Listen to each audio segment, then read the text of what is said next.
ஷியாக்களே நேருக்கு நேர் என்று மார்பை காட்டியவர்கள்.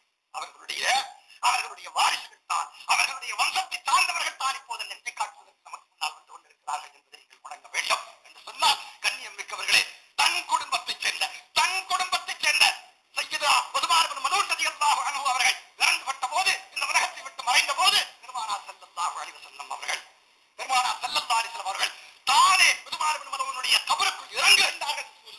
இறங்கியது மட்டுமல்ல, இறங்கி நின்று கொண்ட அந்த கபருக்குள்ளே என் சகோதரனை என்னுடைய கரத்தில் தாருங்கள் என்று சொன்னார்கள் முஹம்மது ஸல்லல்லாஹு அலைஹி வஸல்லம். இது ஒரு சம்பவம் மட்டுமல்ல, இதே போல தபூக்கினுடைய யுத்த களத்திலே அபீ உபைதா பின் ஜர்ராஹ் ரலியல்லாஹு அன்ஹு அவர்கள் இறந்து விட்ட போது, மறைந்த போது அவர்களுக்கு தூண்டப்பட்டது இரவு நேரம், நடுநிசி. அந்த இரவு நேரத்திலே பிலால் ரலியல்லாஹு அன்ஹு அவர்கள் விளக்கை பிடித்துக் கொண்டு நின்று கொண்டிருக்கிறார்கள். சையதனா அபூபக்கர் இப்னு சித்தீக் ரலியல்லாஹு அன்ஹு ஒரு ஓரமாக, சையதனா உமர் இப்னு கத்தாப் ரலியல்லாஹு அன்ஹு ஒரு ஓரமாக நின்று கொண்டிருக்கிறார்கள். இதற்கிடையிலே பெருமானார் ஸல்லல்லாஹு அலைஹி வஸல்லம் அவர்கள் கபருக்குள்ளே இறங்குகிறார்கள். இறங்கிய ரசூலுல்லாஹ் இந்த தோழர்களை மேலே இருந்து கொண்டிருக்கின்ற தோழர்களை பார்த்து சொல்கிறார்கள், என் சகோதரனை என் கரத்தில் தாருங்கள் என்றார்கள் ரசூலுல்லாஹ். என் சகோதரனை என் கரத்திலே தாருங்கள் என்று பேசினார்கள் ரசூலுல்லாஹ். அபீ உபைதாவுடைய புனித உடல் பெருமானாருடைய கரத்தில் தரப்படுகின்றது. அந்த கரத்தால் வாங்கிய அந்த உடலை நாயகம் ஸல்லல்லாஹு அலைஹி வஸல்லம் அவர்கள் தன் கரத்தாலேயே அந்த மண்ணுக்குள் வைக்கிறார்கள். ஒரு விஷயம் தெரியுமா?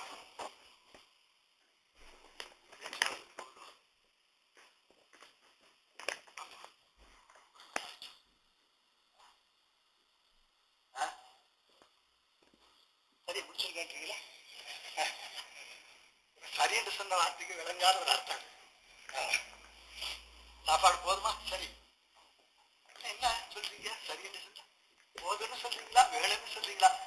சரி, அப்படித்தான் தெரியுது எனக்கு. சரி, அப்படி சரி என்று சொல்லாதீங்க, முடியுன்னு சொல்லுங்க, இல்ல முடிக்காதீங்கன்னு சொல்லுங்க, இல்ல இங்கேயே உங்க கதையை முடிச்சுக்குங்கன்னு சொல்லுங்க.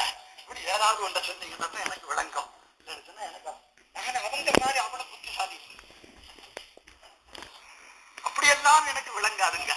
அவனெல்லாம் ஆராய்ச்சி செய்கிற அளவுக்கு என்னோட புத்தியும் கிடையாது. நான் ஒரு சின்ன புத்தி உள்ள ஆள். சின்ன புத்தினா மோசமான ஆளுன்னு அர்த்தம். அப்படியே அர்த்தம் இல்லை, இந்த குறைவான ஒரு புத்தி உள்ள ஆள், அவ்வளவுதான் என்று சொன்னால். இந்த இடம் எனக்கு உங்களை பார்க்கும்போது நாயகம் ஸல்லல்லாஹு அலைஹி வஸல்லம் குறிப்பு எனக்கு இருக்கும்.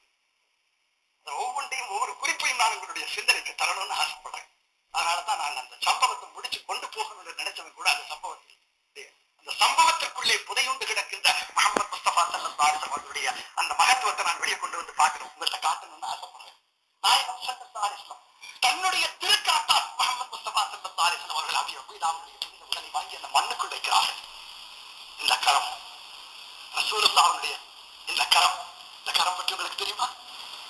இந்த கரத்தை நீங்கள் பார்த்திருக்கிறீர்களா? இந்த கரத்தை பற்றி நீங்கள் விளங்கி இருக்கீங்களா? இந்த கரத்தை நீங்கள் அறிந்திருக்கிறீர்களா? இந்த கரம் இது எப்படி? இந்த கரம் தான் நிலவையை 2 துண்டாக பிளந்து காட்டிய கரம்.